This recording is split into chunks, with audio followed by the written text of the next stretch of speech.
할렐루야.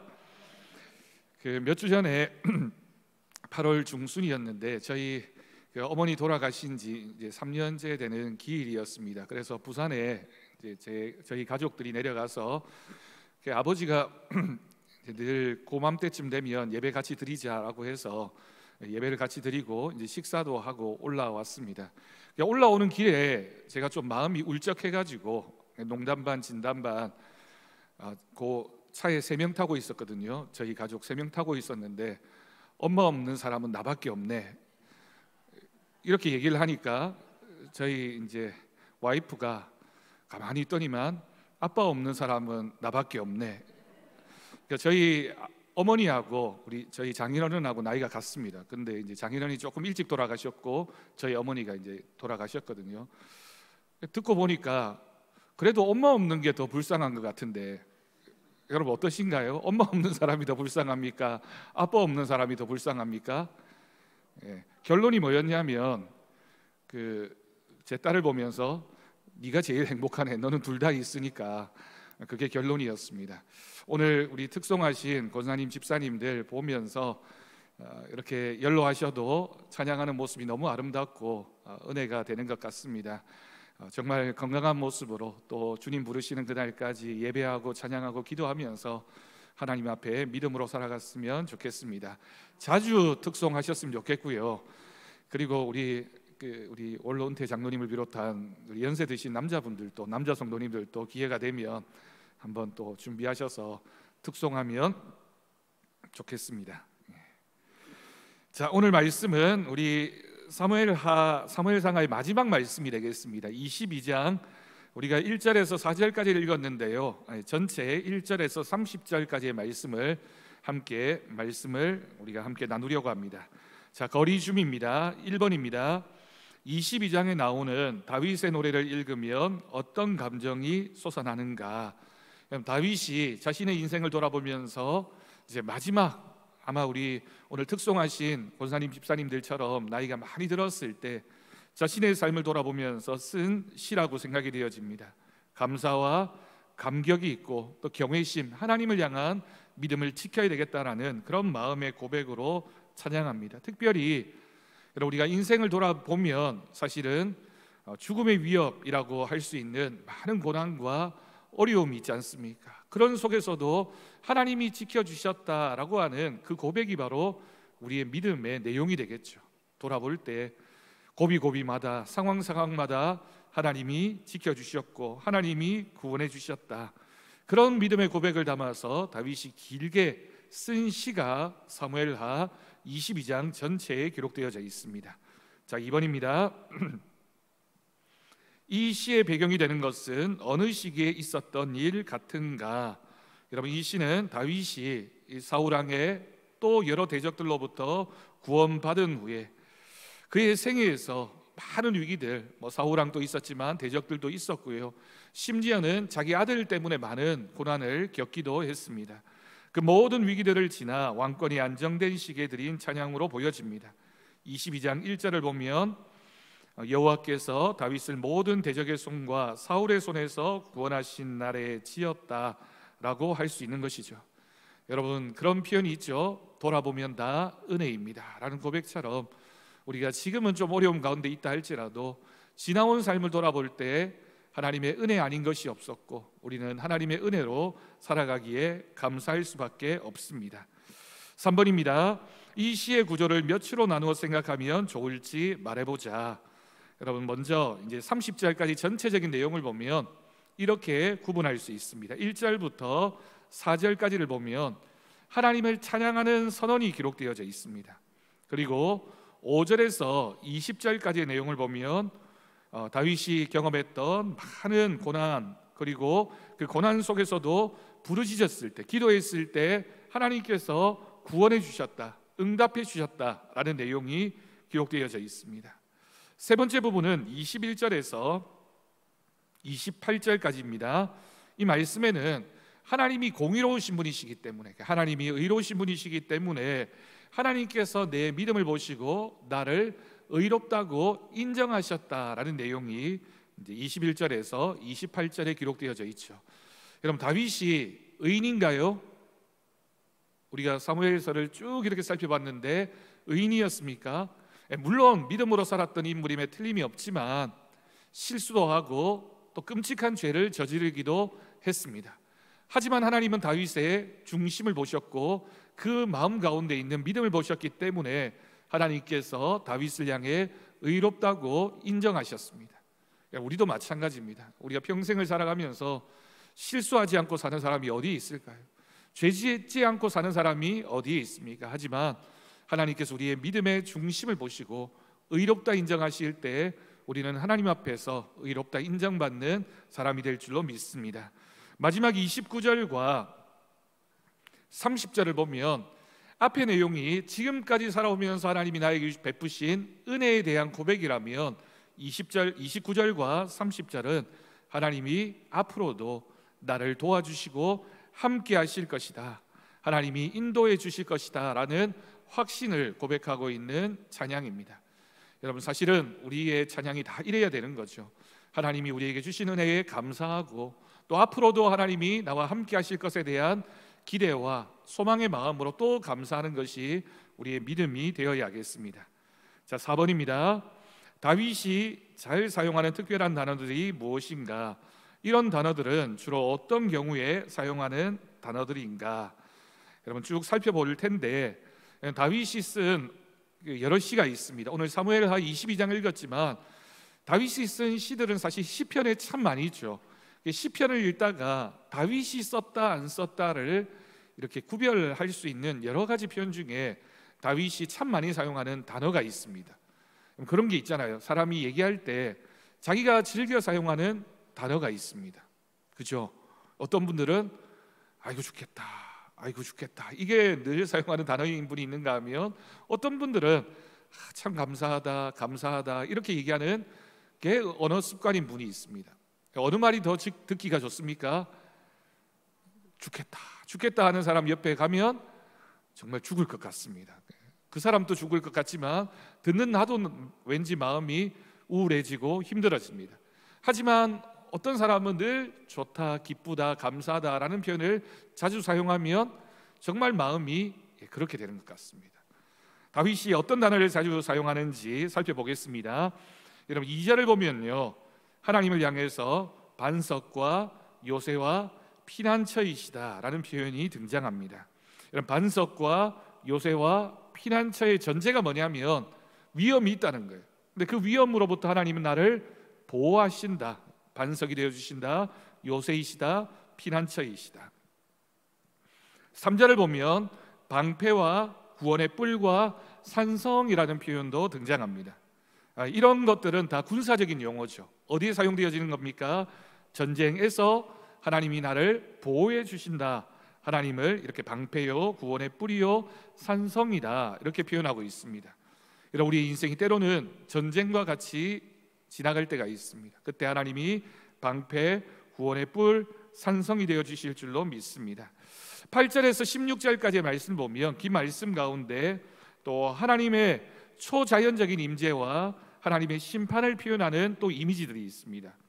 어떤 것들이 있습니까? 불과 연기, 지진, 구름. 여러분 이 하나님의 임재를 상징하는 불, 연기, 지진, 구름. 그러니까 이 모세나 또는 엘리야나 많은 선지자들이 이런 천재지변적인 이런 상황 속에서 하나님이 임재하심을 느끼게 되었습니다. 그리고 마지막으로 29절에서 30절을 보면 하나님의 인도하심과 능력, 하나님이 우리에게 주시는 승리를 의미하는 단어들이 있습니다. 세 가지인데요, 빛과 등불과 팔이라고 하는 표현입니다. 특히 성경에서는 하나님의 오른팔 이렇게 표현을 하죠. 하나님 오른팔, 하나님이 나의 오른팔로 보호해 주신다. 능력, 승리를 의미하는 단어입니다. 여러분 앞에 얘기했던 이 모든 단어들의 공통점이 있습니다. 다시 한번 말씀드리지만 위기와 어려움과 시련과 혼란이 있을 때 하나님은 항상 그 가운데서 나를 보호하시고 지켜주시는 분이시다라는 고백이 바로 여기에 있다라고 하는 거죠. 자, 5번입니다. 자기의 어려운 시기를 가장 고통스럽게 표현한 내용은 무엇입니까? 여러분 읽지 않았지만 5절과 6절을 보겠습니다. 5절과 6절을 보면 사망의 물결이 나를 에워싸고 불의의 창수가 나를 두렵게 했고 음부의 줄이 나를 둘렀고 사망의 올무가 내게 이르렀다. 여러분, 이 모든 표현들이 다 죽음이 물결처럼 자신을 에워싸는 절망감을 표현하고 있는 단어들입니다. 이처럼 우리를 올가매는 이런 죽음의 공포 또는 여러 가지 환난들, 고난들이 있을 때 우리가 생명의 위협을 느끼게 되고, 생명의 위협을 느낄 때 누구를 찾게 됩니까? 하나님을 찾게 됩니다. 6번입니다. 자기를 구해주시는 하나님의 손길을 실감 있게 표현한 내용, 17절에서 20절까지의 내용을 읽어보면 알 수 있습니다. 앞의 내용은 사망의 물결 속으로 빠져들고 있는 우리들의 모습이라면 17절에서 20절에는 거기에서 나를 구원해 주시는 분이시겠죠. 그래서 그가 위에서 손을 내미사 나를 붙잡아 주셨고 많은 물에서 나를 끌어내셨다. 여호와께서 나를 넓은 곳으로 인도하시고 나를 기뻐하심으로 구원하셨다라고 기록하고 있습니다. 여러분, 성경에 나오는 이제 바다, 물이라고 하는 표현은 항상 대부분 이렇게 부정적인, 우리에게 찾아오는 고난을 표현할 때 이런 표현을 사용할 때가 많습니다. 그런데 하나님은 어떤 분이십니까? 그 고난의 물로부터, 큰 사망의 물결로부터 우리를 건져내시고 보호해 주신다. 이런 이미지가 오늘 말씀에 기록되어져 있습니다. 자, 말씀의 개인화입니다. 당신이 다윗의 입장이 되어서 다윗처럼 오타입니다. 다윗처럼 쫓겨다니기도 하고 먹을 것이 없어서 굶주려도 보고 사람들에게 배척을 당하기도 하고 산속에 숨어서 오랜 세월을 지냈다고 해보자. 그런 과정을 밟았다면 당신에게서 달라질 것이 있을 것인데 그것은 무엇이라고 생각합니까? 여러분, 우리가 이런 고난, 다윗이 경험했던 많은 고난을 우리가 경험했다면 그런 경험을 통하여 우리가 달라진다는 거예요. 다르게 표현하면 이런 고난들이 우리에게 주는 유익이 있다는 겁니다. 고난이 고난으로 그치는 것이 아니라 고난이 주는 유익이 있습니다. 근데 몇 가지 생각해 볼 수 있겠죠. 제가 정리해 보니까 이런 것들이 있을 것 같아요. 하나님을 향한 절대적인 신뢰를 갖게 될 것입니다. 그러니까 우리가 고난을 통해서 하나님을 신뢰할 수밖에 없습니다. 여러분, 깊은 물속에 빠져들 때 세상 사람들은 지푸라기라도 잡고 싶은 심정이라 이렇게 표현하잖아요. 근데 우리는 하나님을 붙잡고 하나님을 향한 절대적인 신뢰를 가질 수밖에 없습니다. 두 번째는 어떤 게 있을까요? 우리 안에 있는 교만이 깨어지고 겸손한 마음이 생겨나게 될 것입니다. 고난 앞에서 나를 돌아보면 내가 쌓아온 것들, 내 성공이라고 생각했던 것들이 다 부질없구나라는 것을 느끼고 교만한 마음이 아니라 그 고난을 통해서 겸손한 마음으로 나아가게 된다라는 뜻입니다. 세 번째는 어떤 유익이 있을까요? 다른 사람의 아픔을 이해하고 품을 수 있는 마음이 생겨나게 됩니다. 여러분, 그런 말이 있잖아요. 동병상련이라는 말이 있습니다. 그러니까 내가 아파봐야지만 그 아픈 사람의 마음을 이해할 수 있습니다. 그렇잖아요. 내가 고난을 통과한 다음에는 나와 비슷한 고난을 경험하고 있는 사람들에게 위로의 말을 건넬 수도 있고 그 사람에게 마음으로 다가가서 사랑을 표현할 수도 있게 됩니다. 또 어떤 유익이 있을까요? 기도의 사람이 될 것입니다. 우리가 어려움 가운데 있을 때 얻을 수 있는 가장 큰 유익이 뭐냐라고 묻는다면 우리가 고난 속에서도 기도한다. 기도가 내 힘이다. 기도가 내 방법이다. 기도가 내 피난처이다 라고 하는 것을 발견할 수 있게 될 것입니다. 자, 본문 해석입니다. 1번, 반석, 요새 방패, 피난처 등은 무엇을 표현하려고 하는 말이라고 생각하는가? 특별히 다윗은 반석을 어떤 의미를 가지고 사용하고 있느냐? 의미상으로 보면 반석보다는 바위라고 번역하는 것이 좋을 것 같아 이렇게 되어 있습니다.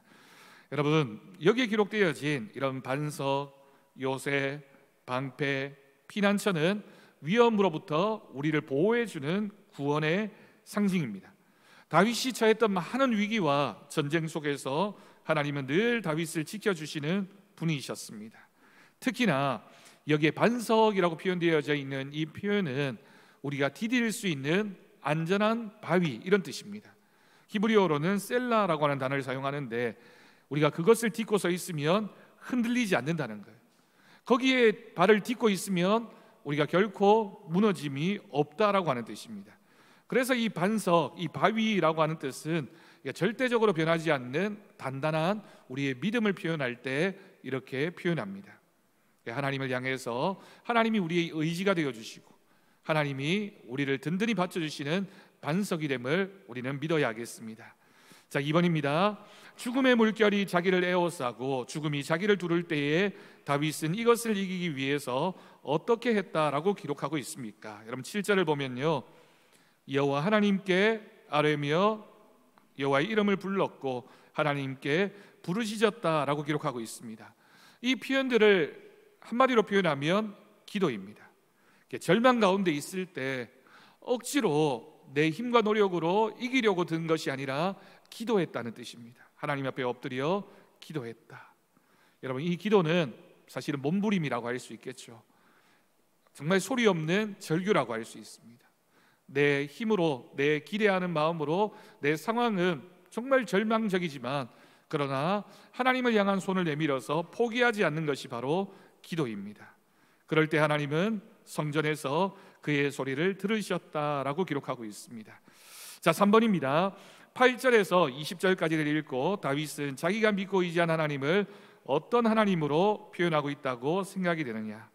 아까 우리가 다윗이 사용하고 있는 단어들을 통해서 하나님을 어떻게 고백하고 있느냐라고 봤을 때 이 8절에서 20절까지에는 여러 가지 초자연적인 현상들을 기록하고 있습니다. 불과, 연기, 천둥, 지진, 바람, 물결, 이 모든 것들이 누구의 권한 아래에 있다고요?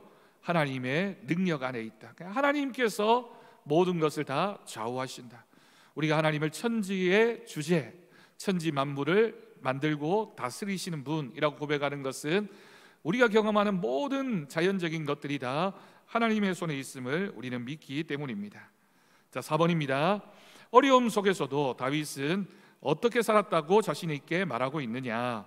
여러분 22절과 23절을 보면 다윗이 뭐라고 고백하냐면 내가 여호와의 도를 지켰고 악을 행하지 않았습니다. 23절에서 내가 그의 규례를 버리지 않았습니다. 그러니까 하나님의 말씀대로 살았다는 거예요.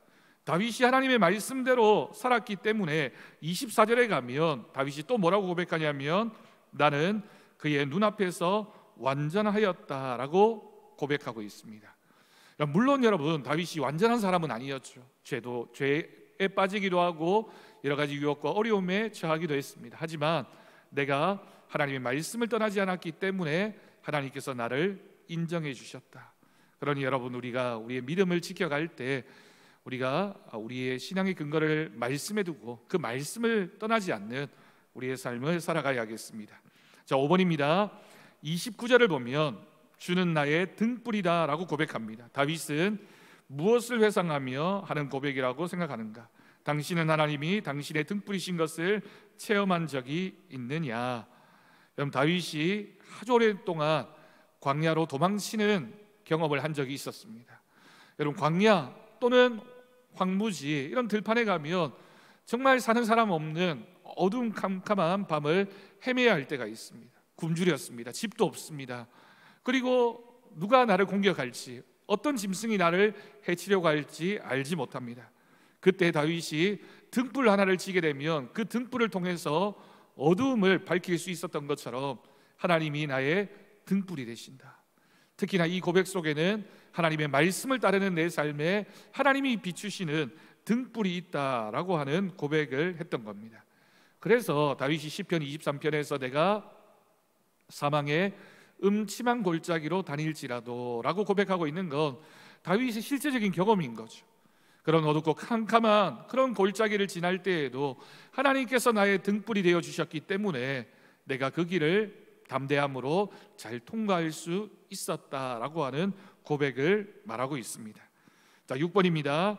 내게 능력 주시는 자 안에서 모든 것을 할 수 있다는 것을 다윗은 어떻게 표현하고 있습니까? 여러분 30절을 보면 다윗이 이렇게 고백합니다. 내가 주를 의뢰하였습니다. 적진으로 달렸습니다. 내 하나님을 의지하고 담을 뛰어넘었습니다 라고 고백합니다. 여러분 우리 앞에 놓여져 있는 장애물, 우리를 두렵게 하는 것들 다 뛰어넘을 수 있는 것이 바로 내게 능력 주시는 자 하나님 안에 있을 때 우리가 할 수 있는 겁니다.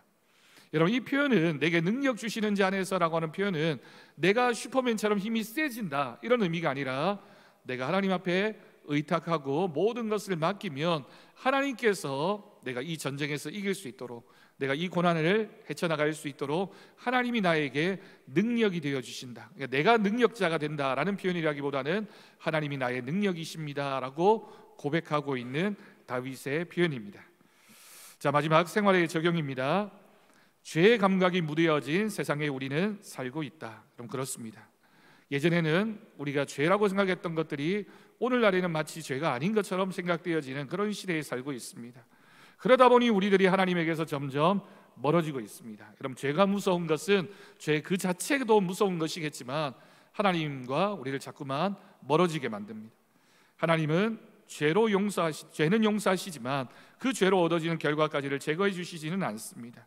죄가 얼마나 무서운가, 그리고 당신이 하나님 앞에 회개할 것은 없는가를 생각해 보십시오. 여러분, 그리고 다른 사람이 나에게 주는 고통을 이길 수 있는 비결은 무엇이냐? 사무엘하 16장 10절 다윗이 시므의 저주를 들으면서 이렇게 고백했습니다. 그가 저주하는 것은 하나님께서 그에게 다윗을 저주하라 하심이니 그가 그렇게 하라고 하셨으니 시므이가 나를 저주하는 것은 나는 들을 수밖에 없다라고 고백합니다. 그러니까 여러분, 우리가 어떤 고통이라도 그 고통을 어떻게 생각하라고요? 그 고통 뒤에 하나님이 계신다라고 인정하고 나면, 여러분, 하나님이 주신 고통이라면 그 결과는 무엇일까요? 하나님이 그 고통을 피할 길도 주시고 제거해 주시고 그 고통 뒤에 있는 하나님의 기쁘신 뜻이 있음을 우리는 알아야 하겠습니다. 고난이 고난으로 끝이 아니라 그 고난 뒤에는 반드시 하나님이 예비하시는 축복이 있을 줄로 믿습니다. 여러분, 우리도 마찬가지입니다. 우리에게 많은 고난이 있습니다. 하지만 그 고난 뒤에는 하나님이 예비하신 축복이 있습니다. 왜냐하면 우리가 그 고난을 통해서 기도할 수 있고, 그 고난을 통해서 하나님을 주라고 고백할 수 있고, 그 고난을 통해서 하나님을 더 가까이 할 수 있게 되고, 그 고난을 통해서 우리의 마음이 세상에 있었다면 이제는 하나님께로 돌아올 수 있다면 그 고난 받는 것이 얼마나 우리에게 유익이 됩니까? 자, 생활의 적용입니다. 고난은 쓰리고 아프지만 하나님을 체험할 수 있는 가장 좋은 기회요 장소이다. 모든 위인들이 이 고난의 연장을 통해서 이루어졌다. 당신이 지금 당하고 있는 고난은 무엇이라고 생각하는가? 어떻게 이 어려움을 극복하려고 하고 있는가를 이야기하자. 그리고 고통당하는 교우들을 위하여 기도하자. 여러분, 고난은 늘 쓰리고 아픕니다. 요즘은 잘 사용하지 않는 약인 것 같은데, 예전에 여러분 이렇게 입안에 혀를 잘못 씻거나 아니면 그 입 안에 살 같은 거 잘못 씹으면 그 약 발랐죠. 알보칠이라고. 여러분 발라보셨습니까? 바를 때 어떻던가요? 정말 따갑고 아프고 쓰리잖아요. 그런데 참 기가 막히게도 그렇게 바르고 나면 조금 지나면 그 발랐던 것이 하얘지고 또 조금 있으면 낫게 되는 것을 경험하게 됩니다. 물론 하나님이 이런 알보칠과 같은 그런 분이라고 말할 수만은 없겠지만 우리에게 고난이 있다는 것, 그 고난을 이길 힘도 주시는 하나님이 계시다는 것이고, 우리가 그 고난을 잘 통과하고 나면 반드시 우리를 세워주시고 낫게 하시는 하나님의 은혜가 있을 줄로 믿습니다. 자, 마지막입니다. 이제까지 당신을 인도해 주시고 도와주시고 축복해 주신 하나님께 대한 찬송을 지어보자. 그리고 돌아가면서 읽자. 사랑은 표현하면 할수록 풍성해지고 은혜는 찬송하면 할수록 풍성해지는 법이다. 우리가 이제 사무엘서 전체를 함께 찬양 예배를 통해서 함께 묵상했습니다. 다윗과 사울과 또 압살롬과 많은 성경에 등장했던 인물들이 하나님 앞에 그 고난 가운데서도 믿음을 지키면 하나님은 그 사람을 복되게 하셨고 인도해 주셨습니다. 그래서 다윗은 끝까지 하나님을 찬양하고 기도했습니다. 여러분도 하나님을 향한 찬양, 하나님을 향한 찬송이 있는 삶을 살아갈 수 있기를 바랍니다. 우리는 하나님을 찬양하는 사람들이고 하나님 앞에 영광 올려드리는 것이 우리의 삶의 목적입니다. 그 믿음이 변하지 않는 우리 모두의 삶이 될 수 있기를 바랍니다. 우리 찬송가 370장 함께 찬양하겠습니다.